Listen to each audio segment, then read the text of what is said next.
Şeytan sözü şatın kökündendi. Şahit ya da şatın yere girdi, ümitsiz oldu. Bakın sizi kim ümitsizliğe sürüklüyse birinci şeytandır. Ümitsiz. Cesaretini kim kırırsa şeytandır. Sene cesaretini kırır, sevinç bacarmazsan. Senliktir bu, eyleme bunu. Bakın kim insanları harama sürüklüyorsa, bir defa içmeyle bir şey olmaz, gel içeri. Narkotik nedir ki bir defa iğne de vur, ne olacak bir defayla? Bak bir defayla başlayık da her şeyi bakın.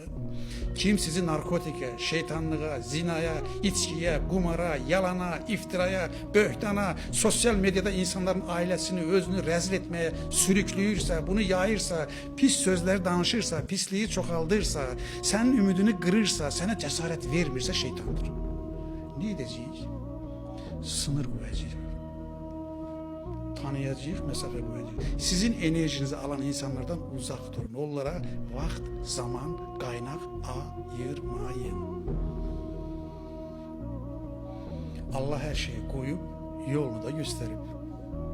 Problem bizdedir. Yani problem Kur'an'da değil, Allah'ta da değil. Vallahi belədir. Benim imkanım olsaydı Kur'an'ı söz söze insanlara bu cür izah ederdim yani.